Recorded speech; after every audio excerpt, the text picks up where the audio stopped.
Hola, ¿qué tal?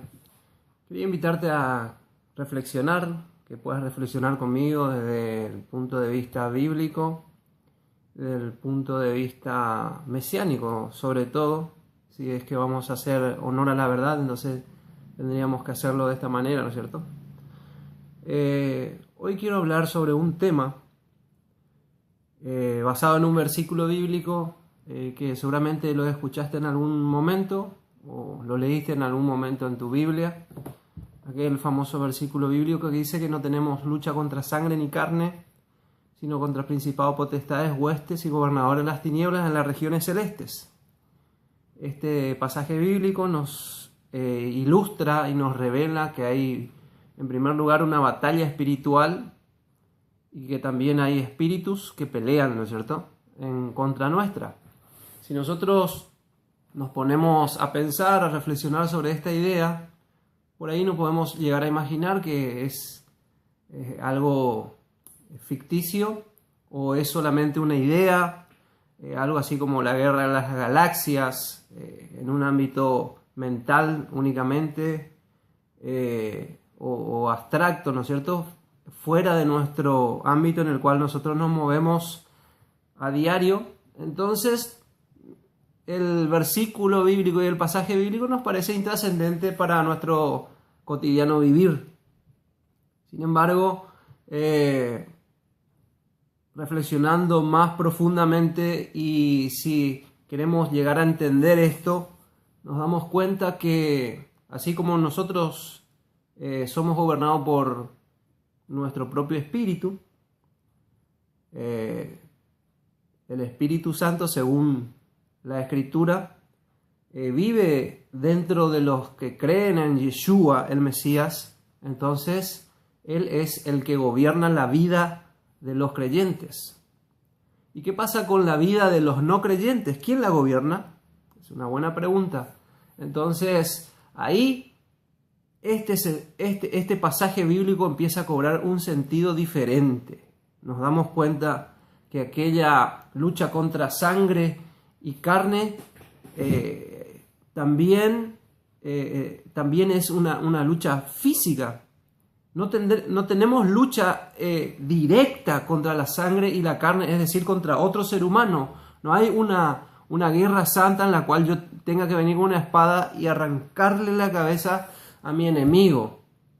Como lo veíamos en el Antiguo Testamento, que la batalla era física, ¿no es cierto?, en el nombre de los diferentes dioses que atacaban a Israel, a los semitas.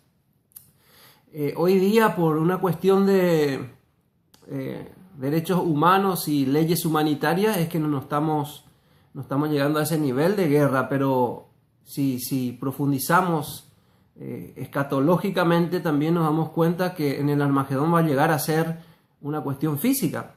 Bueno, dejando punto y aparte, volviendo al tema específico, ese pasaje bíblico nos ilustra, dice, no tenemos lucha contra sangre y carne. Y créeme que muchas veces nos vemos enfrentados a personas que están siendo gobernadas por espíritus, están siendo inducidas por espíritus.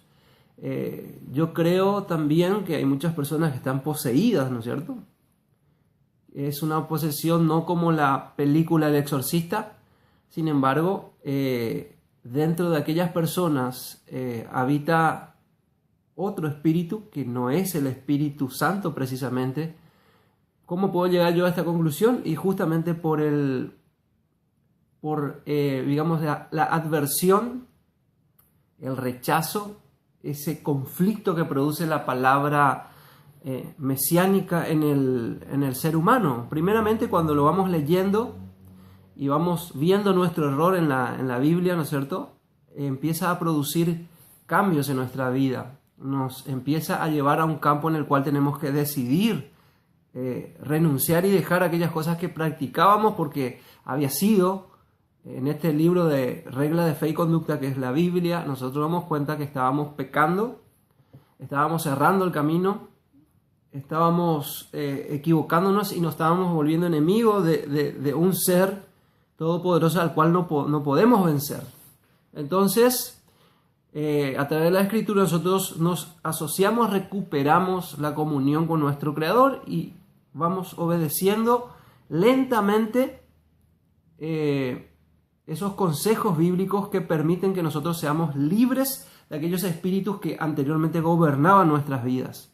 Cuando llegamos a esta etapa y empezamos a predicar, empezamos a corregir aquellas ideas en las personas, cuando ni siquiera nos estamos dirigiendo específicamente a aquellas personas, pero con el solo hecho de compartir algún versículo bíblico, uno se da cuenta que ese versículo bíblico golpea aquella idea espiritual, aquel concepto diabólico que tiene la persona, y esa persona se manifiesta en tu contra, empieza a no quererte, empieza a evitarte. ¿Por qué? Porque las palabras que vos traes, las que recogiste y sembraste en vos, las vas soltando, y eso hace, no es tu palabra, es una palabra que vos recogiste de un libro antiguo llamado la Biblia, la Torá.